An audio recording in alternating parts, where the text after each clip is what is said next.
Então, pessoal, vamos dar prosseguimento na nossa aula. Nós estamos trabalhando nessa aula sobre esse processo histórico da sociologia, compreendendo o conceito da sociologia dentro de um processo e de um contexto histórico. Vamos observar aqui, Aristóteles, ele concebe a sociedade organizada segundo o estrato, ou seja, elite, comerciante, artesãos e escravos. E aí ele discute 3 formas de governo, ou seja, aristocracia, oligarquia e democracia. São as formas de governo que ele vai apresentar e vai discutir. Embora nesta última, que é aqui a democracia, apenas os cidadãos, homens atenienses, têm acesso aos direitos instituídos. Vejam que o Aristóteles, já dentro desse contexto, no esforço de compreender a sociedade da sua época, ele já vai estudar a sociedade e preocupar dentro desses estratos de elites, dos comerciantes, dos artesãos, dos escravos, e também discutindo as formas de governo, que não temos aqui a intenção de discutir todas, até porque não é o objeto da nossa disciplina, é mais aqui um contexto de compreensão mesmo da sociologia.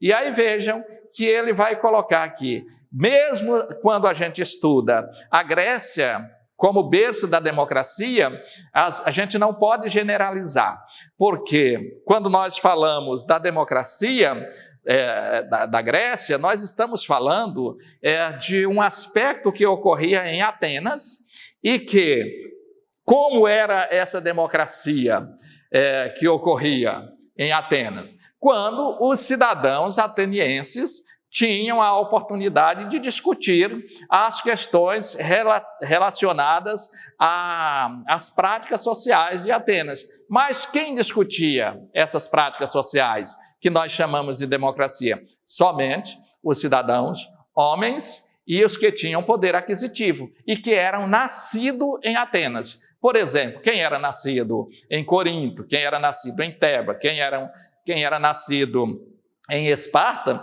não podia fazer parte dessas assembleias, porque eram os cidadãos atenienses que discutiam. Mas isso já era um vislumbre da democracia. Quando nós falamos da democracia da Grécia como o símbolo da democracia, nós temos ainda que não era uma democracia de todos, era uma democracia de uma camada ou de uma classe dominante, quando se cria esses conceitos de classes sociais, né? Vamos aí, com base nas ideias platônicas, que São Tomás de Aquino desenvolve a concepção sobre a sociedade da época. Isso no século IV depois de Cristo, visando a um mundo perfeito, onde os homens seguem os ensinamentos cristãos, distinguindo 2 cidades, a dos homens e a cidade de Deus. Então, São Tomás de Aquino, ou seja, Santo Agostinho, ele já tenta compreender a sociedade a partir dessa visão religiosa, onde cria a cidade dos homens e a cidade de Deus. E aí, para compreender a sociedade dentro desse contexto, como é a cidade dos homens, ou seja, a parte onde os homens estabelecem as suas relações. E como seria essa sociedade sendo dirigida por esta divindade superior, a qual chamamos de Deus. Então, essa é a visão do Santo Agostinho.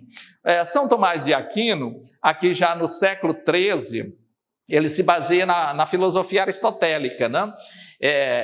Realista, à luz da teologia católica, para interpretar a sociedade cujos homens, nos vários segmentos sociais, nobres, cavaleiros, comerciantes, servos, devem cumprir corretamente seus deveres e obrigações dentro da sociedade na qual ele vive. Vejam que o São Tomás de Aquino, ele já traz uma concepção de que os homens já tem uma estratificação social dentro da sua visão sociológica, e ele tentar compreender a sociedade a partir dessa investigação.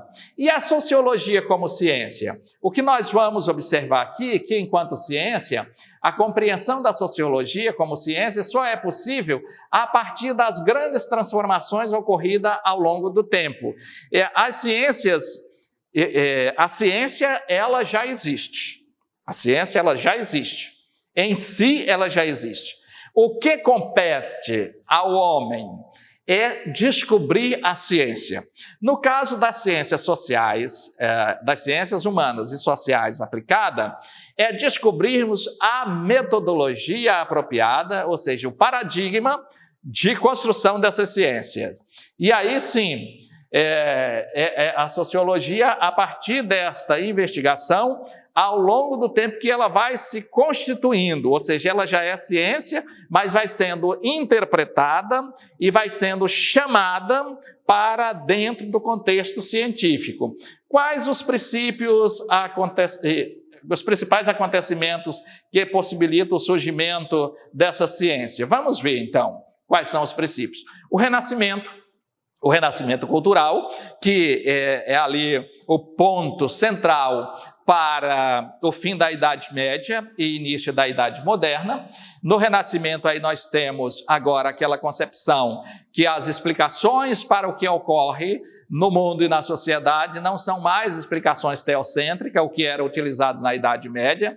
E aí tem alguns autores que dizem que é nesse momento que o homem deixa de olhar para o céu e passa a olhar para a terra, ou seja, dá explicações a partir que aí vai surge nesse momento uma concepção interessante, que é o antropocentrismo, ou seja, o homem como centro. Para a explicação, temos aquela imagem famosa nos livros didáticos, que é o homem vitoriano, que está dentro daquele globo, que agora o homem deixa de ser só olhar para cima e para baixo, e agora o homem tem uma visão global, com a capacidade de interpretar tudo o que ocorre à sua volta. Então, é o Renascimento. As grandes navegações e o comércio ultramarino, que aí há uma interação e uma interlocução dentro dessa prática comercial, onde se vai em lugares diferentes, em regiões diferentes, onde existem culturas diferentes, modos comerciais diferentes, e isso vai alterando todas aquelas práticas sociais que ocorriam na Idade Média. A formação dos estados nacionais, que até então não existia essa concepção de estado, existiam os reinados, né? E agora não, vai começar a se formar os estados, delimitar. No tempo dos impérios, as delimitações, quanto mais forte fosse o imperador, mais longe ele ia nas suas conquistas, conquistando a sua base territorial. Aqui, na formação dos estados nacionais, já vão se constituindo. É o estado francês, o estado português, o estado espanhol, o estado alemão, né? Então já vai se constituindo essas regiões como estado. O desenvolvimento científico e tecnológico, que era praticamente proibido na Idade Média, agora já tem um avanço. A Revolução Industrial, que é o momento que temos principalmente na Inglaterra, o seu início, quando saímos de uma produção artesã para uma produção na indústria, com o tear mecânico, temos ali a máquina a vapor, a máquina de fiar. A Revolução Francesa, que coloca fim na Idade Moderna para nos trazer a Idade Contemporânea. E por que isso acontece? Porque os ideais da Revolução Francesa, que era liberdade, igualdade e fraternidade, ainda são ideais que estão presentes na nossa sociedade. Portanto, por isso que é chamado Idade Contemporânea, essa que vivemos. E a consolidação do capitalismo. Esses são os aspectos que vão consolidar a sociologia enquanto ciência, tá certo? Vamos dar uma paradinha aqui e continuarmos no próximo vídeo, tá certo?